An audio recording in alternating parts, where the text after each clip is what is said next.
로마서 8장 28절 같이 우리 읽겠습니다. 로마서 8장 28절. 자, 같이 한 목소리로 읽겠습니다. 시작. 우리가 알거니와 하나님을 사랑하는 자, 곧 그 뜻대로 부르심을 입은 자들에게는 모든 것이 합력하여 선을 이루느니라. 아멘. 오늘 로마서 8장 28절 말씀을 근거로 해서 우연인가 섭리인가 라는 제목으로 하나님 말씀 증거하겠습니다. TV 퀴즈 프로그램에 이제 할머니하고 할아버지하고 머리가 하얗신 분들이 나와서 이제 방송에 나와서 글자 맞추기를 합니다. 글자가 보니까 제목이 전생연분이에요. 전생연분을 설명을 하는데 할아버지는 자기는 속은 썩였지만은 그러나 할머니한테 자기는 전생연분이라고 생각하는 거예요. 그래서 할머니한테 말했습니다.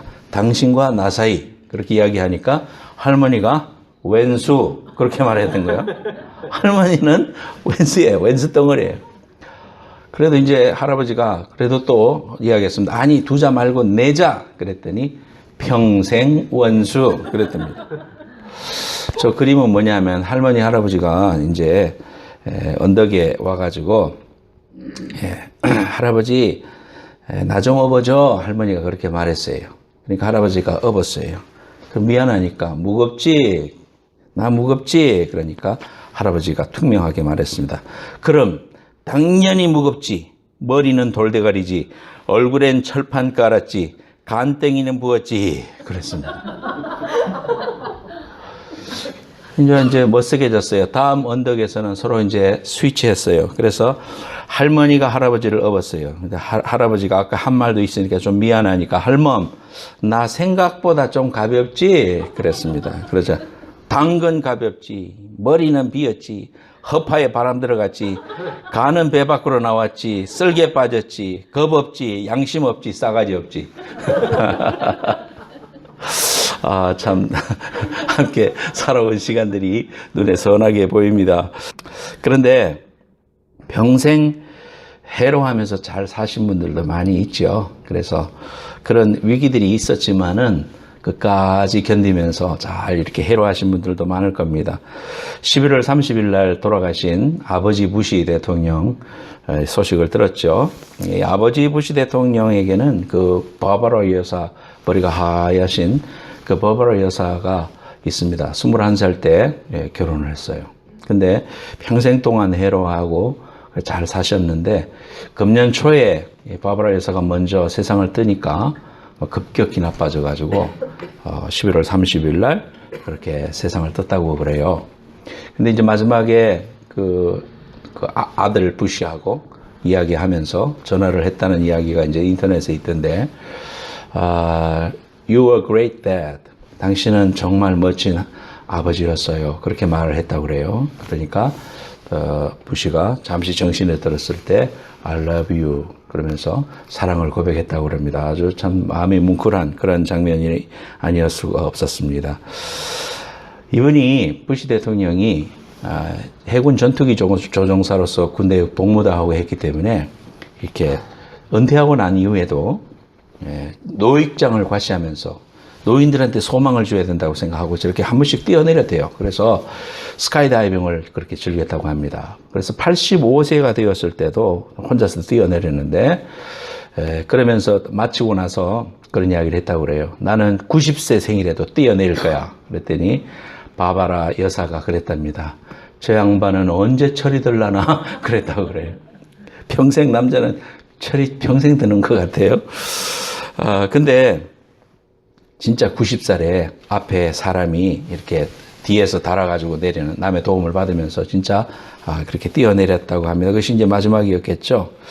부시가 프린스턴을 입학을 했는데 18살 되었을 때에 하와이 진주만 사건이 터졌어요. 그래가지고 많은 사람들이 이제 군대 자원에서 입대를 했습니다. 그때 18살 되었던 저 부시가 프린스턴 입학을 보류하고 그렇게 입대를 했어요. 그래서 해군 전투기 조종사가 됐습니다. 그런데 일본을 공습을 하다가 대공포에 맞고 낙하산으로 뛰어내렸어요. 그래서 바다에 빠졌습니다. 바다에 빠졌는데 이제 그 살아갈 길이 막막하잖아요. 근데 그 조그마한 여러 사진에도 보면은 조그마한 보트가 있잖아요. 그 구명정이 바다에 이렇게 펼쳐지나 봐요. 그 자동으로 펼쳐지나 봐요. 그러니까 이제 내가 풍덩 빠졌는데 낙하산을 벗어버리고 어디에 구명정이 있는지 모르잖아요. 헤엄치는 사람은. 그러니까 자기의 우군기들이, 다른 포격 맞지 않은 우군기들이 내려갔다 올라갔다 하면서 그걸 어디 있는지 알려준 거예요, 방향을. 그래서 막 헤엄쳐서, 뭐 18살이니까 얼마나 힘이 있어요. 헤엄쳐가지고 그 먼 거리를 가서 그 구명정에 이제 올라탔대요. 올라탔지만은 이제 그 섬에 있는 일본 군인들이 배를 타고 막 이제 잡으려고 이제 오고 있는데, 또 그것도 우리 우군기들이 가서 막 기총소사를 해가지고 못 오게 이렇게 막아주고, 그렇게 해서 몇 시간 동안 표류를 했다고 그럽니다. 근데 공교롭게도 이 조류가, 바다에는 조류가 있잖아요. 흐름이 있다고요. 이렇게 가다가 뭘 만나느냐 하면은 지금 저 그림에 있는 오른쪽 그림에 지금 잠수함이, 미국의 잠수함이 구출하는 장면을 찍어 놓은 거예요. 그래서 941생으로 살아났습니다. 그때에 비행기가 파손되면서 9명이 떨어졌대요. 근데 포로로 8명이 잡히고, 이 사람은 포로가 되지 않고 한 사람 유일하게 포로에서 잡히지 않고 살아남았는데, 안타깝게도 그 나머지 8명은 일본군에게 아주 무참히도 살해가 되고, 정말 제가 말을 할 수 없을 만큼 그 처참한 일을 당하면서 다 죽어버렸어요. 그래서 저 사람이 941생으로 살아나가지고 이제 대학을 나오고 사업가가 되고 CIA 국장도 되고 중국 대사도 되고, 그러면서 정치도 하고, 자기 아버지가 상원의원이었기 때문에 정치에 입문을 해가지고 결국은 대통령까지 됐습니다. 중간에 여러분 잘 아는 로널드 레이건하고 공화당에서 서로 이제 입후보 경쟁을 하다가 졌는데, 로널드 레이건이 그러면 나하고 러닝메이트 하자. 내가 너 저기 바이스 프레지던트 되라 해가지고 8년 동안이나 바이스 프레지던트를 하고, 그 다음에 이어서 단임이지만 4년 동안 대통령을 했습니다. 그래서 많은 역할들을 했죠. 냉전을 종식시키고 또 이라크전에서 승리를 거두고, 그때 당시에 미국에서 인기가 90%에 달할 정도로 굉장히 높았는데, 경제정책에서 조금 실수하는 바람에 그 다음에 기수였던 클린턴 대통령한테 졌습니다. 그래서 이제 단임만 하게 됐지만은 그 이후에 아들 부시가 또 나와가지고 2번이나 대통령을 하게 돼서, 참 그 아버지도 대통령이고 아들도 대통령이 되는 그런 아주 그런 업적을 이루었어요. 그래서 아마 국장이 돼가지고 이제 12월 달에 이제 12월 5일이나 뭐 이렇게 국장을 할 것 같습니다. 그래서 부시 대통령은 미국에서 모든 사람들에게 존경을 받는 그러한 대통령이었습니다. 자, 우리가 이런 사람이 살아나는 이런 역사를 보면 나머지 8명은 안타깝게도 죽었지만 간발의 차이로 저 사람은 조류가 움직이고 또 여러 가지 그런 세상 사람들이 볼 때는 우연인데 그렇게 살아나고, 만약에 저때 죽었으면은 미국의 역사도 달라졌겠죠. 2 대통령 없었을 거 아닙니까? 자, 이것이 우연일까 아니면은 필연일까 섭리일까, 우리는 오늘 이런 걸 한번 생각해 보려고 합니다. 성경 속에도 요셉이라는 사람이 나오지 않습니까? 요셉이 형들의 모함을 받아가지고 팔려가요. 그리고 보디발의 집에 들어가서 또 거기서도 모함을 받고, 그래서 또 감옥에 가고, 그 감옥에 가서도 자신이 쉽게 또 이러한 곳에서 자기가 꿈을 꿨기 때문에 역전할 줄 알았는데 오랜 기간 동안 있었어요. 그러니까 17살에 꿈을 꾸고 팔리고 난 다음에 30세가 돼서야 이집트의 총리가 되는 그러한 은혜를 경험하게 됩니다. 그 순간순간들을 생각해 보면 어떻게 그렇게 다이나믹하게 인생을 살았을까? 정말 그 순간순간마다 그런 속에서 역전의 용사처럼 일어나는 그런 삶을 살았습니다. 모세도 도저히 키울 수가 없어가지고 엄마가 역청으로 감싼 그 갈대 상자에다가 담아가지고 떠내보내잖아요.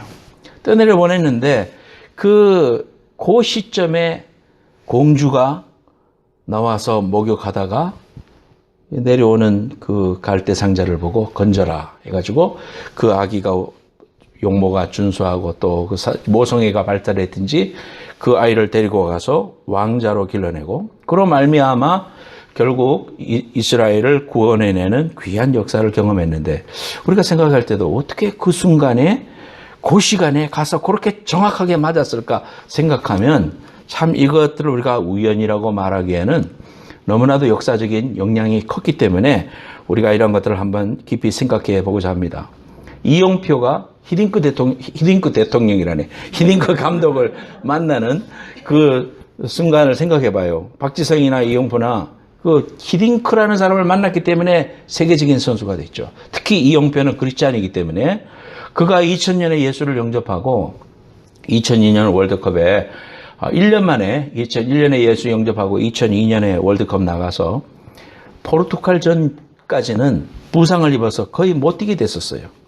그런데 포르투갈 전에서 기용이 돼가지고 결정적인 박지성이가 골인을 넣는 그 어시스트를 함으로 말미암아서 이기게 되는 그러한 일을 했죠. 그래서 이영표도 우연이냐 또 필연이냐 섭리냐 이런 이야기를 했습니다. 여러분들 인생 가운데도 한번 생각해 보면 내 인생이 우연히 이렇게 오늘까지 왔다고 말할 수 없을 겁니다. 저와 여러분들은 신앙을 가지고 하나님을 아니까 이것은 하나님의 섭리고 하나님의 인도하심이고 하나님의 축복이고 우리가 이렇게 고백하게 되는데 우리의 삶 가운데서도 이렇게 하나님의 섭리 가운데 행복하고 감사한 삶을 살기 위해서 오늘 세 가지 기억했으면 좋겠습니다. 우연인가 섭리인가? 1. 첫 번째로 읽겠습니다. 시작. 하나님은 항상 일하신다. God is working all the time.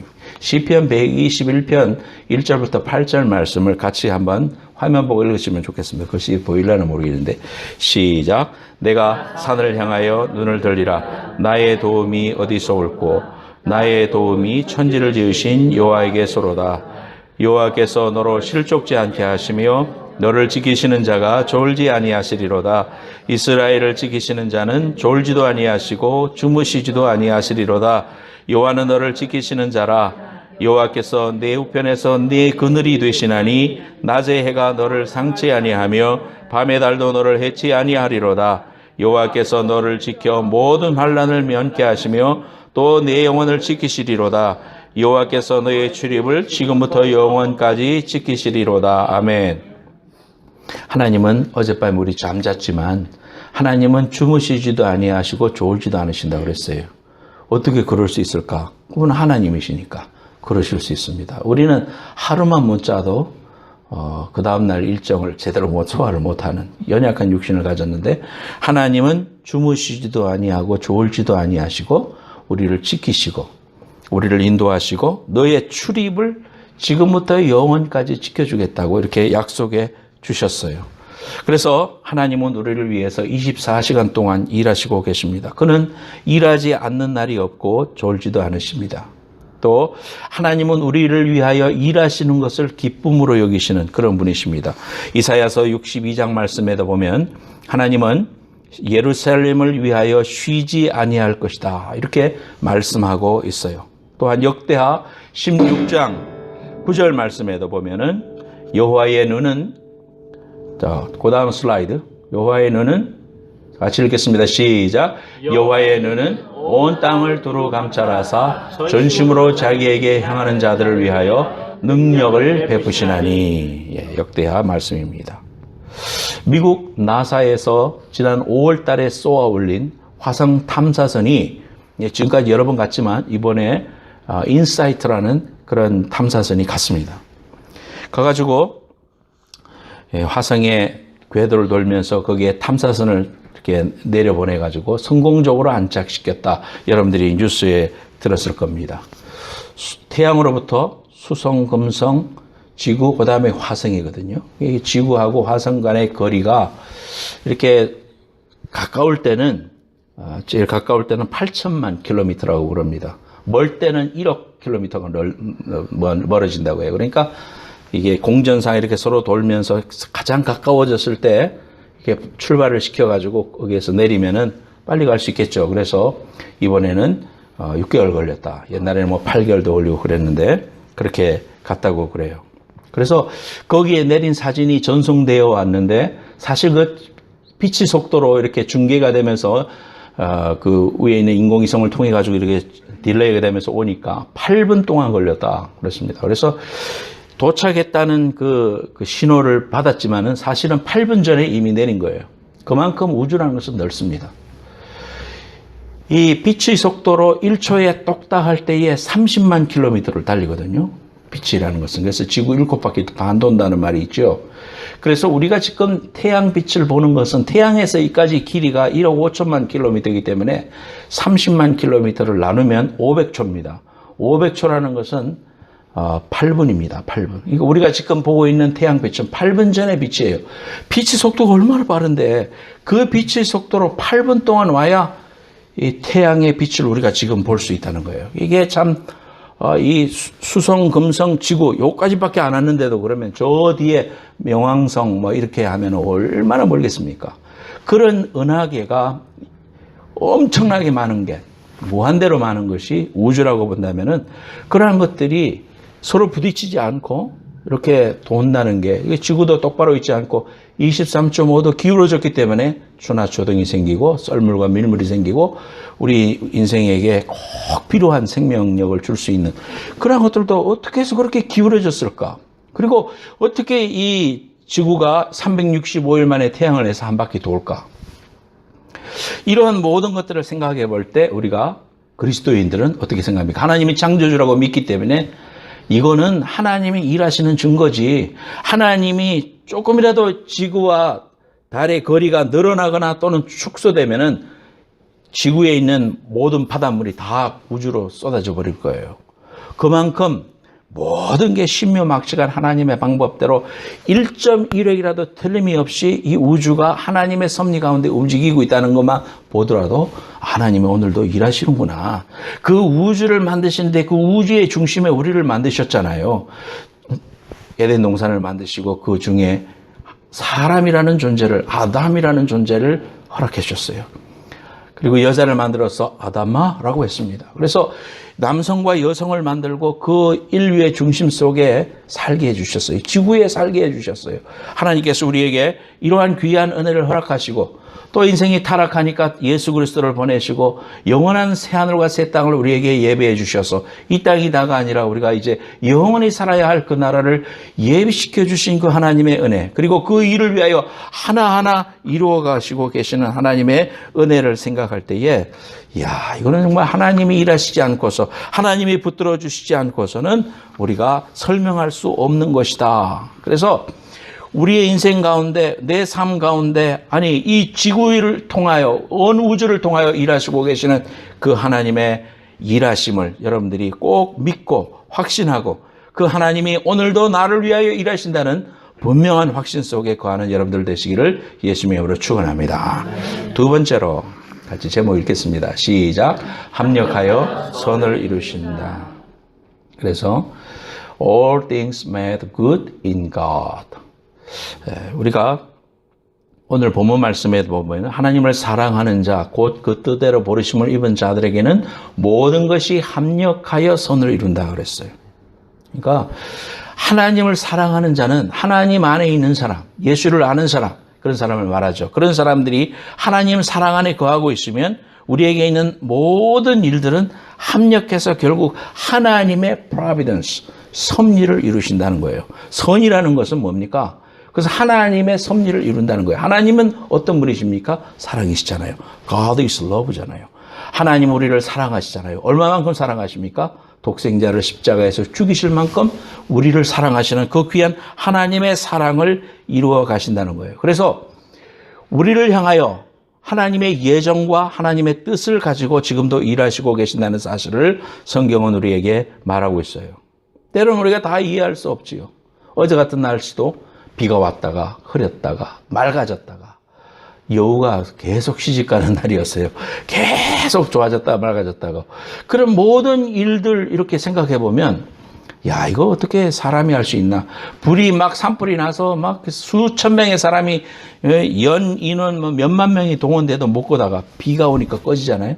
이런 것들을 바라보면서도 우리는 야, 정말 비를 내려주시는 하나님이 아니고서는 우리는 살 수가 없다.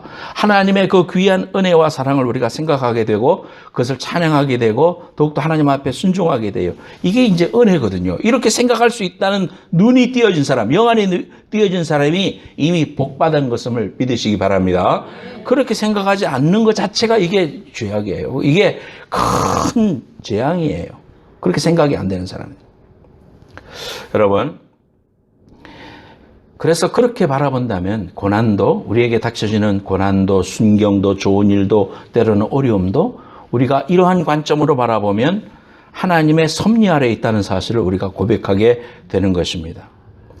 예수 믿는 가운데서도 여러 가지 일들로 인해서 순간순간 낙심하고 절망하고 또는 원망하고 이럴 때가 있어요. 우리 인생들이 연약하기 때문에. 하지만은 우리가 하나님의 이 섭리를 알기 때문에 내가 이 땅에 응애하고 태어난 것은 내 의지로 태어난 게 아니잖아요. 하나님이 보내셨잖아요. 하나님이 보내셨으면 하나님의 목적이 있다 이 말이에요. 그래서 하나님의 뜻과 합당하게 내가 그 목적에 맞춰서 살면 우리 인생은 행복하게 돼 있어요. 하나님의 뜻대로 살아가면은 우리는 행복해요. 그것이 우리에게 하나님이 주어진 우리를 만드신 목적이에요. 그렇기 때문에 우리가 하나님의 섭리를 받아들이고 그분의 뜻에 배 감사하고 이것은 결국은 내게 지금은 고난인 것 같고 어려움인 것 같고 눈물 골짜기인 것 같아도 반드시 이것이 선이 되고 유익이 된다.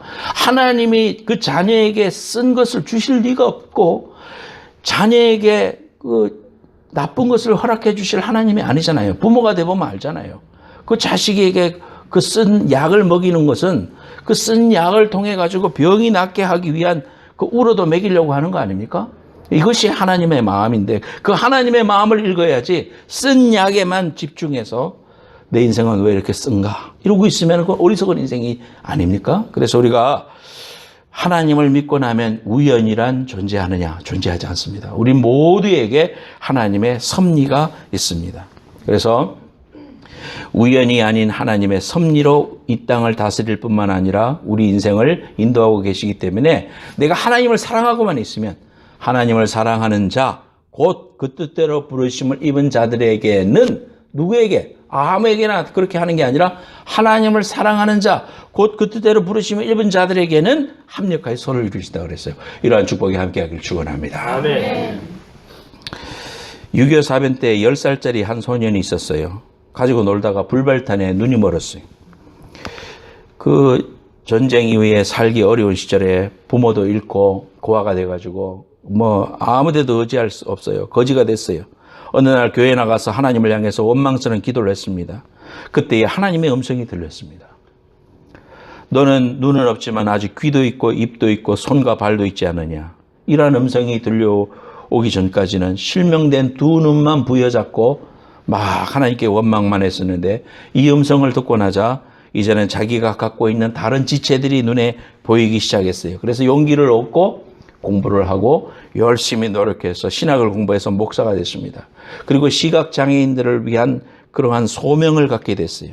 그래서 그러한 시각장애인들을 위해서 이제 자선음악회를 열었는데 그것이 계기가 돼가지고 1986년에 서울에 실로암 안과병원을 세웠습니다. 수천 명의 시각장애인들이 이 병원에서 수술을 받고 눈을 떴는데 그 성공률이 무려 99%에 이른다고 그래요. 그래서 수술만 하면 눈을 뜨는 사람들이 많이 있다는 거예요. 그래서 그러한 일을 지금도 하고 있다고 그럽니다. 그래서 실로암 병원의 의사들과 직원들이 목사님한테 나와가지고 목사님도 수술을 받으세요. 목사님도 눈을 뜨고 더 큰일 하세요. 그렇게 이야기하면 목사님은 그런답니다. 내 은혜가 네게 족하도다. 이는 내 능력이 약한 데서 온전하여 짐이니라. 고린도후서 12장 9절 말씀. 사도 바울이 한 말씀이죠. 이 말씀을 이야기하신다고 해요. 그리고 자신은 수술을 받지 않고 한 사람이라도 더 많은 시각장애인들이 눈을 뜨게 했으면 좋겠다. 그랬습니다. 이게 저 사진에 있는 김선태 원장입니다. 이번은 눈 뜬 사람도 할 수 없는 그러한 일을 자신이 시각장애인이면서 하고 있습니다. 하나님은 가난하고 불쌍한 맹인들을 위해서 누구를 준비했느냐? 눈이 먼 김선태 원장을 어린 시절부터 준비해놨다는 사실을 우리가 보게 됩니다. 그가 눈을 잃었을 때는 크게 절망이 되었지만은 하나님은 눈먼 자의 고통을 가장 잘 아는 사람을 준비하셔서 그들에게 빛을 찾아주고 복음을 전하게 했습니다. 우리도 아파 보면, 뼈가 부러져 보면, 병원에 있어 보면 똑같은 어려움을 당하는 사람 보면 마음이 애가 쓰이잖아요. 가정이 어렵고 깨지려고 하는 사람 보면 자신이 그런 삶을 살았기 때문에 내가 그 사람을 가장 잘 위로해 줄 수 있잖아요. 하나님은 고난을 그냥 주시는 법이 없어요. 하나님의 섭리를 발견해야 돼요. 눈을 떠야 돼요. 하나님, 내가 그 사실을 원망하고 죽겠습니다라고만 하지 말고 하나님의 선한 그 뜻을 내가 알게 해달라고, 내 인생을 통하여, 전 인생을 통하여 나를 이루어 가시는 그 하나님의 로마서 8장 28절을 내가 믿고 합력하여 선을 이루실 것이기 때문에 주님의 주권을 더 의지하고 믿음으로 결단하는 여러분들 되시기를 예수님의 이름으로 축복합니다. 이것이 바로 하나님의 섭리라는 겁니다. 하나님의 구원의 역사는 우리의 생각으로는 알 수가 없어요.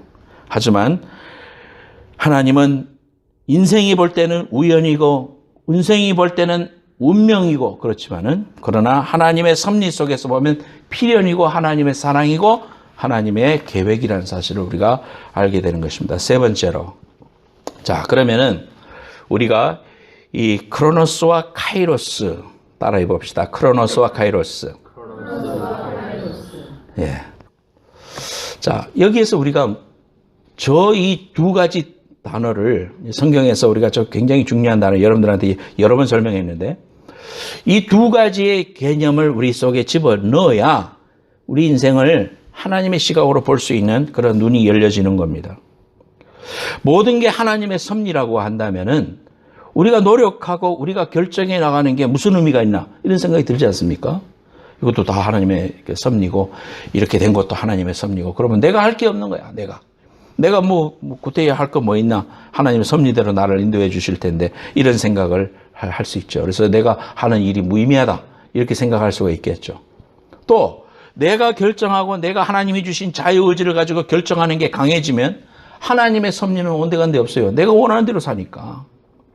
이러한 두 가지의 갈등, 생각의 이런 모순들, 이런 것들을 우리가 어떻게 해결할 것인가. 지난번에 큰 산불이 났는데 그 파라다이스 시티에 불이 났을 때 수많은 사람들이 탈출하는 장면이 유튜브에 찍어가지고 올려놨더라고.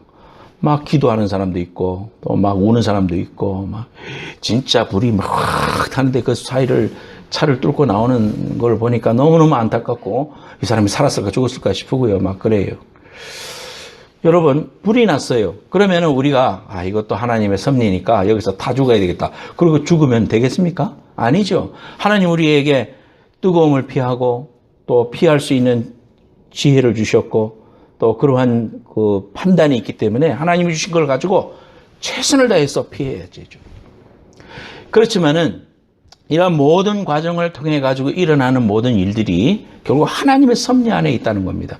그것이 상충된 것이 아니라 하나님의 섭리 속에 이루어져 간다는 거예요. 여러분, 성경도 기록할 때에 받아쓰기 한 게 아니라 그랬죠. 요한이가 쓸 때 하나님이 적어라 이렇게 한 게 아니라 마음을 감동하셔서 성경을 기록하게 하셨어요. 성령이 감독하시고 성령이 인도하시지만은, 그러나 글씨를 쓰는 사람은 사람인 거예요. 그래서 마음속에 감동이 되는 대로 기록을 했어요. 자신의 마음속에 하나님이 마음의 성령의 감동과 또 인치심을 통해서 그것을 기록을 했어요. 그렇기 때문에 사도 바울이 쓴 문체가 다르고 또 요한이가 쓴 문체가 다르고 마태가 쓴 문체가 다른 거예요.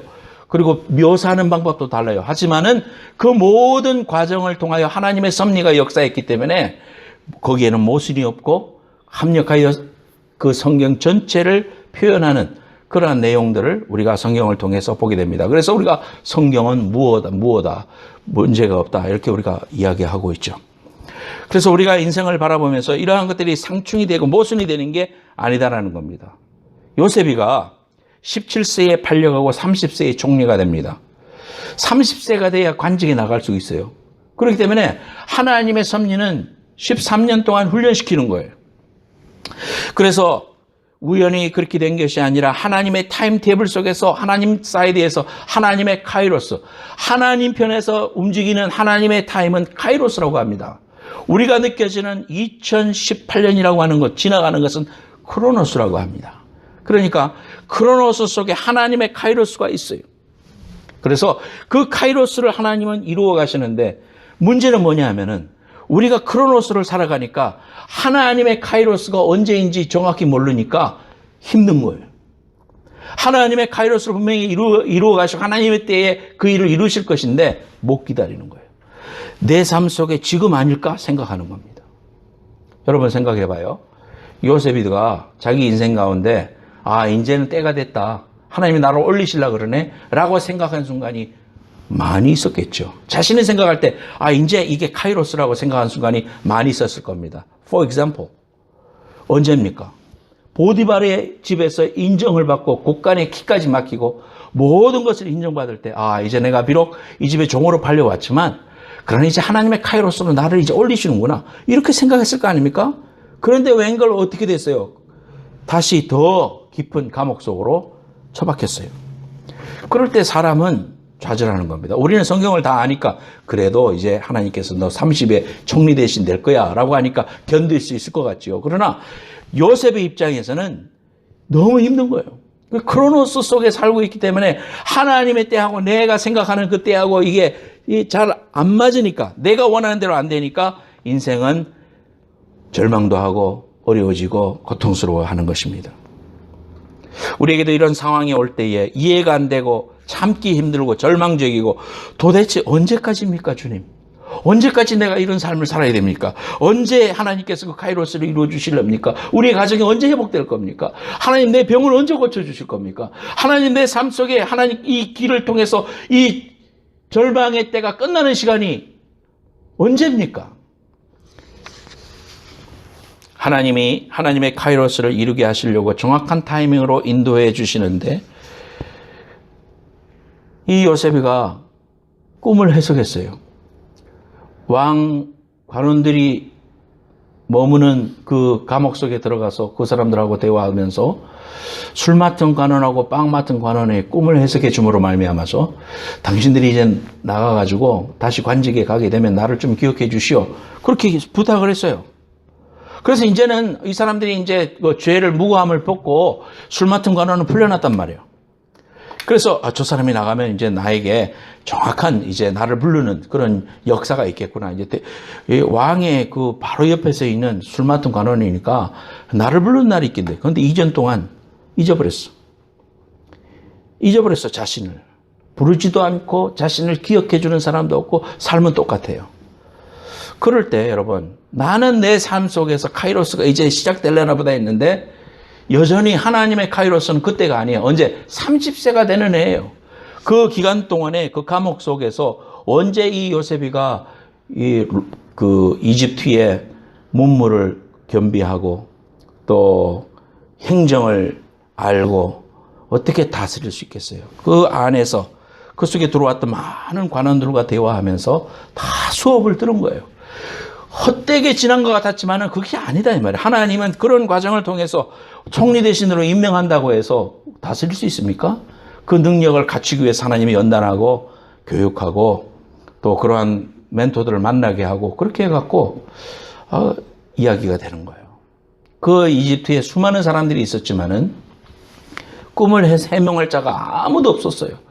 그러니까 결국은 참 그 사람라고 생각나게 해서 요셉께까지 기회가 왔던 거예요. 수많은 사람들이 꿈을 해석할 수 있잖아요. 그런데 아무도 해석할 사람이 없어요. 바로가 꾼 꿈을 온전히 해석할 수 있는 사람은 하나님이 지혜를 준 요셉만 가능했다 이 말이에요. 그래서 그 요셉이가 튀어나오게 되고 사람들에게 인정받고 또 결국은 총리 대신이 돼서 자신을 팔아버렸던 자신의 가족들을 불러와서 애굽에서 살게 되는 그 고센 땅에서 살게 되는 그 큰 하나님의 은혜를 경험하고 야곱이 이때를 위해서 너를 통해서 이런 일을 준비했구나라고 믿음의 고백을 하게 되는 그러한 장면을 보게 됩니다. 여러분들의 인생을 살아가면서 요셉처럼 꿈도 꿔야 되고 보디발의 아내가 요구할 때 정직하게 살아야 되고 또 순결을 지켜야 되고 그렇게 살아야 돼요. 우리 그렇게 사는 게 마땅합니다. 그러나 여러분 생각해 보세요. 요셉을 갖다가 총리 대신으로 옮기는 것은 요셉이 꿈을 꾸고 자꾸 꿈을 말했기 때문에 총리가 된 게 절대 아닙니다. 그가 젊음을 지키고 그 보디발 여인의 눈에 껌뻑이는데 거기에 넘어가지 않은 거, 그것 때문에 총리가 된 게 아니에요.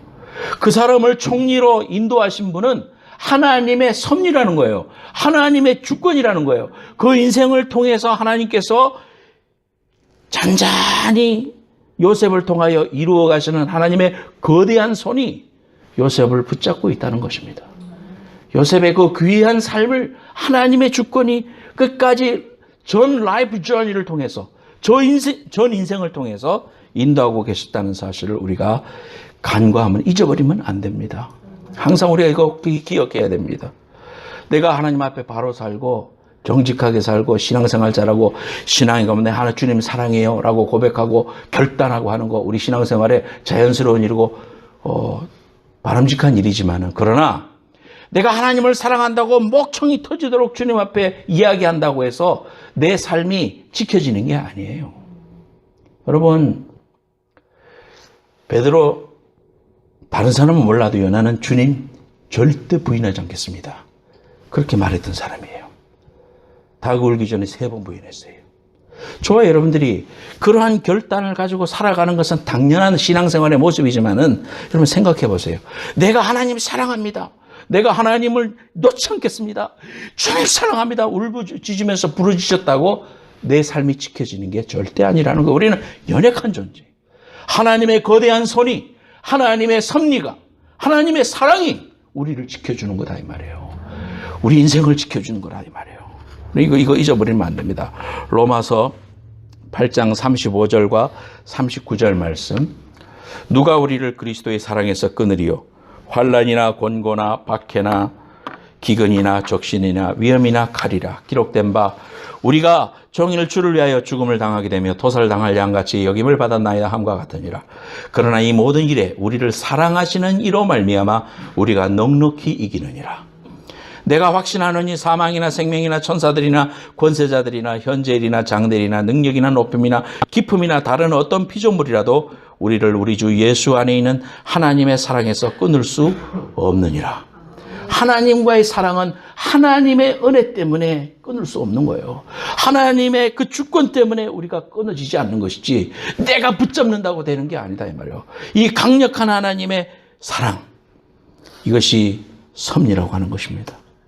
우리를 사랑하시는 이로 말미암아 우리가 넉넉히 이긴다고 했어요.